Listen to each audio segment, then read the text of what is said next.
Up. Julian Assange is free. I got that news upon waking up today. I have been dancing around my house, but maybe you're like me. Maybe for years you've heard that name floating about. Maybe you've heard a feeling of unease, or you picked up some of the articles of the huge campaign that the press had to slur him. Maybe you know him as a whistleblower. Maybe you have thoughts about him being a danger to society, or leaking things that he shouldn't have. But maybe you don't know the full story. And it was only when I went to see the Trustful documentary, which, leave the quality of the filmmaking aside, is an epic, important thing for us all to understand who Julian Assange is and what he has been facing, what he has been put through, and the reasons why for the last 12, 14 years of his life. This is as significant, some people might say more significant, than when Nelson Mandela was freed. What he did and what he knew he was walking into by releasing the documents and the footage that was sent to him by people who were deep within the American military, saying, look at what's happening. Look at what we're doing. Look at what is being perpetrated in the name of war, which is breaking all of the legalities and guidelines and conventions of what justice and freedom they were fighting for, supposedly. And what he showed about how corrupt the very, very, very top of our authoritarian institutions are. Like, that is not just within the American system, as we have shown by what the English government has done by holding Julian, what has happened in Australia by them not seeking the freedom of one of their own native inhabitants.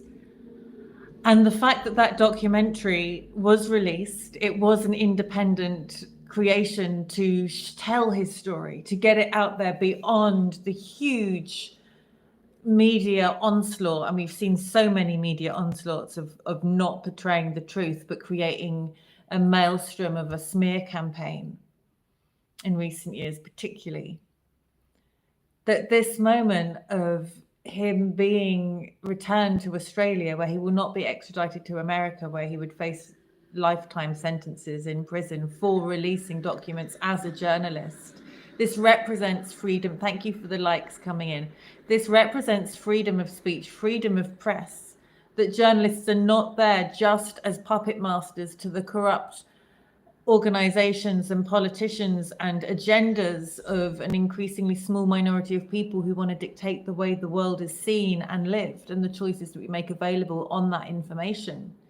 But somebody who's actually saying we can do better, and there is more goodness and more awareness of how we can live in a much more peaceful world when we are not being lied to about what war is and what is happening and who's fighting who and the reasons behind it. And if we can look at what's going on at the moment right now, that what he has done and what has happened by his being released is setting a completely new precedent, because the number of journalists who have been jailed and murdered year on year has increased exponentially recently. And he is the very center, the poster boy, if you like, for what freedom in journalism means. So if you haven't seen the Trustful documentary, I really recommend you see it to more deeply understand the significance of this time and what might unfold. And in a time when we are struggling for hope, when we can having all these world elections around the world this year in 2024, what this pivot moment represents. Oh, thank you, Chanda. Good to see you too. I know I've been off YouTube for a long time, but I plan to be coming back. I've got some really exciting interviews coming up with some extraordinary people. So, I just couldn't wait for them to come out. I just had to tell you that Julian Assange is free if you haven't heard. Recommend going on the website, the Trustful documentary. When I came out of the film, I went straight on. There's a place where you can write to him in prison. And I know many friends of mine have been campaigning for this for years and supporting him with letters. And, you know, he's been tortured psychologically, potentially physically, lack of medical attention, all sorts of things. But he has 2 young children, he has a wife that he can return to, he has a life to go back to.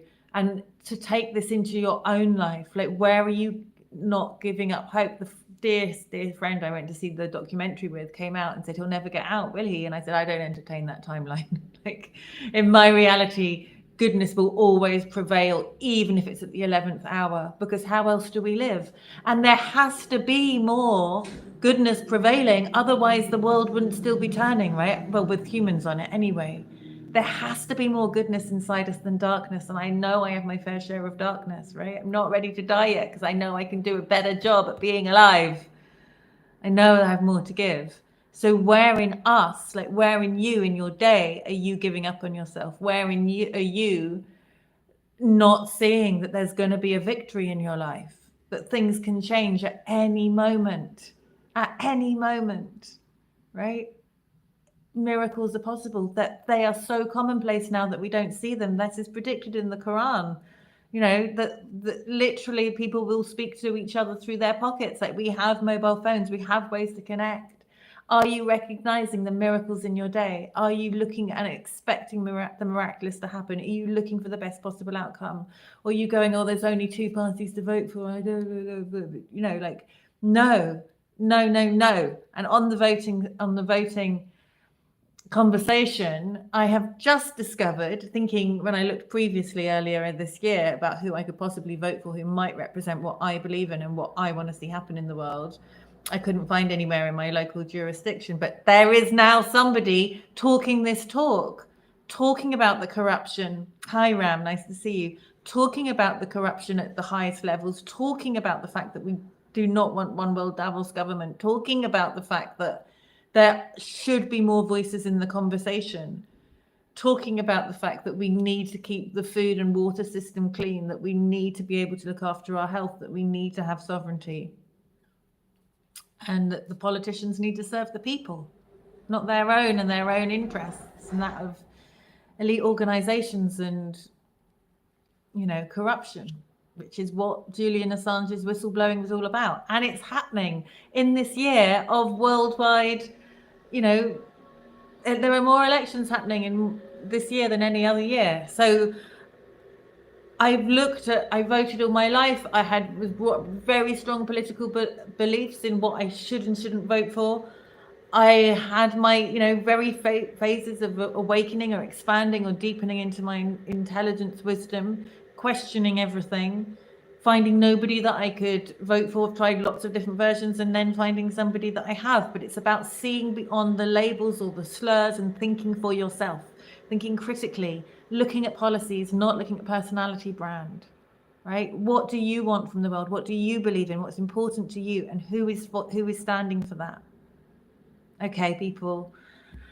It's a beautiful day. The sun is out, the sky is clear, the sea is glistening, and I'm pleased to be back, and there will be more. Thank you for all the thumbs up. Please share this to inspire hope for somebody who doesn't have it. If you're new here, if you want to like and subscribe, that's really appreciated.